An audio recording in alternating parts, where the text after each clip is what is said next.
సఖీ కార్యక్రమానికి తిరిగి స్వాగతం. వేసవి తాపానికి భోజనం సహించదు. అంతకన్నా పళ్ళరసాలో చల్లటి మంచినీళ్ళో తాగాలి అనిపిస్తుంది. చన్నీళ్ల స్నానం చేసి అలా బాత్రూమ్ నుండి బయటికి వస్తామో లేదో చెమటలు పట్టేసేవి. స్నానం చేసిన సుఖం కూడా లేకుండా పోయేది. నీళ్ల గురించి మీకో మాట చెప్పాలండి. ఈ వేసవిలో నీటి ఎద్దడికి అల్లాడిపోయామంటే నమ్మండి. బోరు బావుల్లో, నూతుల్లో, చెరువుల్లో నీళ్లు ఎండిపోయాయి. నగరాల్లోనైతే ప్రజలు మంచినీళ్ల ట్యాంకర్ల దయ మీద ఆధారపడి బతికేశారు. అపార్ట్మెంట్స్ లో నివసించే వారి బాధలు వర్ణనాతీతం.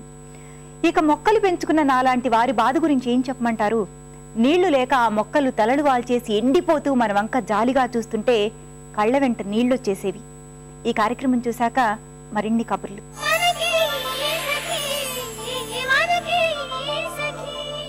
హాయ్, వెల్కమ్ టు సఖీ.com. ఈ మధ్యకాలంలో అందరూ కంప్యూటర్ నేర్చుకోవాలనుకుంటున్నారు. కొంచెమైనా కంప్యూటర్ నాలెడ్జ్ ఉంటే బాగుండు అనుకుంటున్నారు. సార్ దానికోసం రకరకాలుగా ట్రై చేస్తున్నారు. అసలు ఇంట్లో హోమ్ మేకర్స్ ఇంట్లో కూర్చొని ఖాళీగా ఉండకుండా మేము కంప్యూటర్ నేర్చుకోవాలి అనుకునే వాళ్ళు బేస్ ఎక్కడి నుంచి స్టార్ట్ చేయాలి, అసలు ఎలా మనం ఫాలో అవుతే బాగుంటుంది అనేది ఈరోజు మనకు నేర్పిస్తానంటున్నారు మన కంప్యూటర్ ఎక్స్పర్ట్ నల్లమోత శ్రీధర్ గారు. మరి ఎలాగో తెలుసుకుందామా? హలో శ్రీధర్ గారు. శ్రీధర్ గారు, ఈ మధ్యకాలంలో కంప్యూటర్ నాలెడ్జ్ ప్రతి ఒక్కరికి ఉంటే బాగుండు అనుకుంటున్నారు. బట్ అంటే దానికి ఒక బేస్ ఎలా స్టార్ట్ చేయాలి, ఎలా కంప్యూటర్ నేర్చుకోవాలి అనేది మాత్రం ఎవరికి ఐడియా రావట్లేదు. ముఖ్యంగా అయితే హోమ్ మేకర్స్. సో వాళ్ళు చదువుకున్నా కానీ కొన్ని రోజుల తర్వాత ఇప్పుడిప్పుడు కంప్యూటర్ నేర్చుకోవాలని ఇంట్రెస్ట్ వస్తుంది. సో ఆ ఇంట్రెస్ట్తో ఒకరిని చూసిన తర్వాత ఇంకొకరు మేము నేర్చుకుంటే బాగుంటుంది, అసలు ఎలా స్టార్ట్ చేయాలి అని అనుకునే వాళ్ళకి బేసిక్గా కంప్యూటర్ నేర్చుకోవాలంటే మనం ఎక్కడి నుంచి స్టార్ట్ చేస్తే బాగుంటుంది అంటారండి? యాక్చువల్గా ప్రాబ్లం ఎక్కడ స్టార్ట్ అవుతుందంటే ఇళ్లలో కంప్యూటర్ ఉంటుంది, కంప్లీట్ ఫ్రీ టైం ఉంటుంది, టీవీ చూస్తాం అన్నది బోర్ కొట్టేసి ఉంటుంది. సో కంప్యూటర్ ఉంది, ఎలాగా దాన్ని వాడుకోవాలో కూడా తెలియదు. సో కంప్యూటర్ ఆన్ చేస్తే కనుక ఏం పట్టుకుంటే ఏం పాడైపోతుందో, అలాగే బయటికి వెళ్ళి కంప్యూటర్ ఏదైనా కోర్స్ నేర్చుకోవాలన్నా, బేసిక్స్ లాంటివి నేర్చుకోవాలన్నా కానీ అంత టైం ఉండదు. కొంతమంది సిగ్గుపడతారు. ఇప్పుడు యాక్చువల్గా కంప్యూటర్ ఇన్స్టిట్యూట్కి వెళ్తే కనుక చిన్న చిన్న కుర్రాళ్ళు వస్తూ ఉంటారు, లేకపోతే టీనేజ్ పిల్లలు వస్తూ ఉంటారు. వాళ్ళతో మనం కోపపోగలుగుతాం, లేదా ఏమైనా డౌట్ అడిగితే కనుక గిల్ట్ ఫీల్ అవ్వడం ఇలా జరుగుతూ ఉంటుంది. యాక్చువల్గా మనకేంటంటే ప్రతి కంప్యూటర్ ఇన్స్టిట్యూట్లోనూ ఓన్లీ బేసిక్స్ నేర్పించడానికి సంబంధించిన కోర్సెస్ అవైలబుల్ అవుతాయి.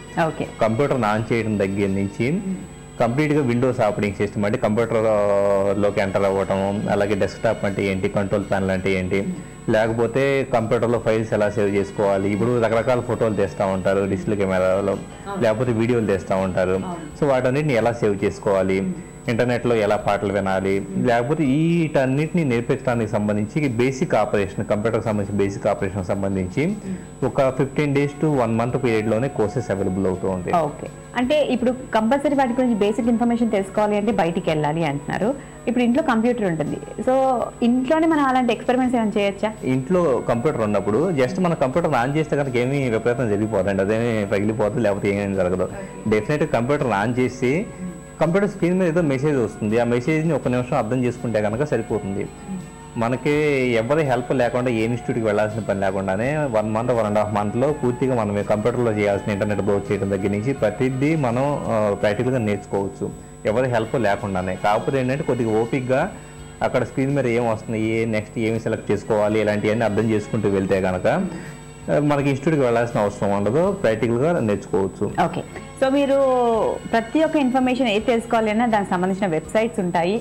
సో దాని వెబ్సైట్స్కి వెళ్ళి చూస్తే మనకి ఏదైనా ఇన్ఫర్మేషన్ తెలిసిపోతుంది అన్నారు. మరి ఇప్పుడు కంప్యూటర్ నాలెడ్జ్ పెంచుకోవాలి అంటే దానికి సంబంధించిన వెబ్సైట్స్ కూడా ఉంటాయా మనకు?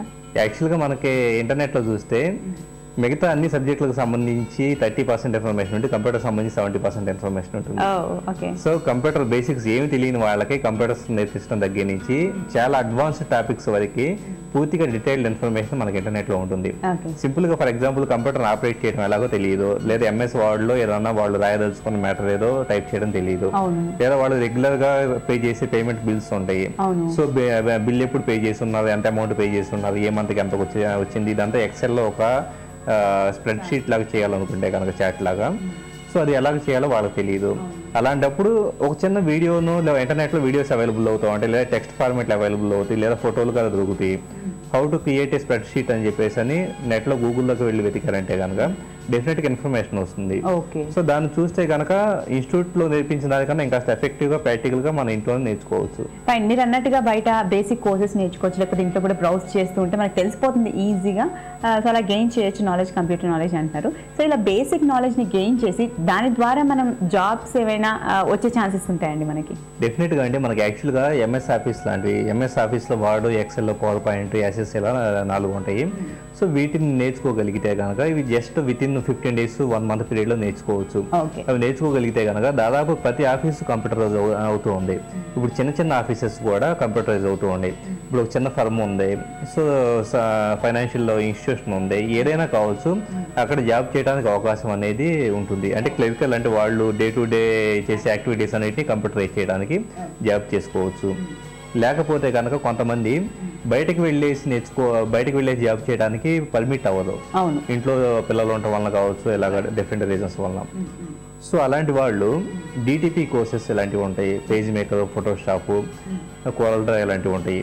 సో అవి నేర్చుకోగలిగితే కనుక ఇంటికే జాబ్ వర్క్స్ తెచ్చుకోవచ్చు. అంటే ఇప్పుడు ఫర్ ఎగ్జాంపుల్ మనకు విజిటింగ్ కార్డులు కావాలి, విజిటింగ్ కార్డులు తయారు చేయడం కావచ్చు, బ్రోచర్లు తయారు చేయడం కావచ్చు, లేదా వెడ్డింగ్ కార్డ్స్ డిజైన్ చేయడం కావచ్చు.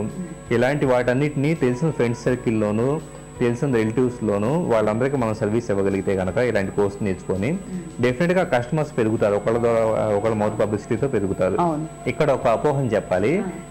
వన్స్ సర్కిల్ వచ్చేటప్పటికి మ్యారేజ్ అయిపోయిన తర్వాత ఒక 5 years 10 years పీరియడ్ అయిపోయిన తర్వాత ఇంకా కంప్యూటర్ కోర్స్ నేర్చుకోలేము, మనం ఇన్స్టిట్యూట్కి వెళ్ళలేము అన్న ఒక ఫోబియా ఒకటి.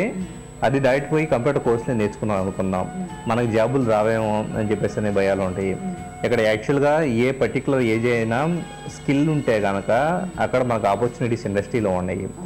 ఇక్కడ డిఫరెంట్ సెగ్మెంట్స్, అంటే మన ఇంట్రెస్ట్ని బేస్ చేసుకొని కొంతమంది హార్డ్వేర్ ఇంట్రెస్ట్ ఉంటుంది, కొంతమంది నెట్వర్కింగ్ ఇంట్రెస్ట్ ఉంటుంది, కొంతమందికి మల్టీమీడియా ఇంట్రెస్ట్ ఉంటుంది.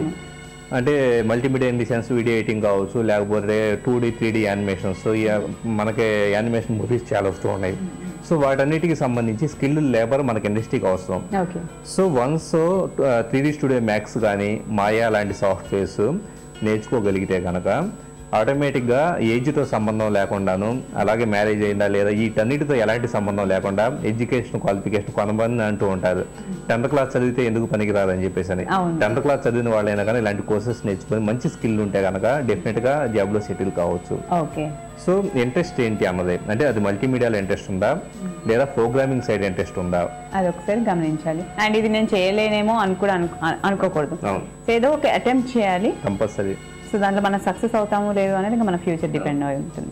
కొత్తగా ఎప్పటికప్పుడు ఇండస్ట్రీలో ఎలాంటి చేంజెస్ వస్తూ ఉన్నాయి కూడా ఒకసారి, అంటే ఇండస్ట్రీలోకి సెటిల్ అవ్వాలనుకుంటున్నప్పుడు ఒక హౌస్ వైఫ్ దగ్గర నుంచి ఇండస్ట్రీలో సెటిల్ అవ్వాల్సిన పర్సన్గా డెఫినెట్గా ఇండస్ట్రీలో ఎలాంటి ముందు చేంజెస్ రాబోతున్నాయి అన్నదే లేటెస్ట్ న్యూస్ చూస్తుంటే కనుక, టెక్నికల్ న్యూస్ చూస్తుంటే కనుక కొత్త ప్లాట్ఫామ్స్ ఏం వస్తూ ఉన్నాయి. ఇప్పుడు ఫర్ ఎగ్జాంపుల్ ఈరోజు .NET ఉంది, రేపు ఇంకొకటి రావచ్చు, ఈరోజు జావాకి డిమాండ్ ఉంది, రేపు ఇంకొకటి రావచ్చు. వాటిపైన కొంచెం మనం అవగాహన ఉంటే సరిపోతుంది. అవగాహన ఉండాలి. అవగాహన అనేది ఎలాగా వస్తుందంటే ఫర్ ఎగ్జాంపుల్ ఒక ఆర్గనైజేషన్ ఈ పర్టికులర్ ప్లాట్ఫామ్ నుంచి నెక్స్ట్ ప్లాట్ఫామ్ మూవ్ అవుతున్న న్యూస్ ఎక్కడో ఒక మూలన కనపడుతుంది మనకి ఇంటర్నెట్ లో వెతికితే.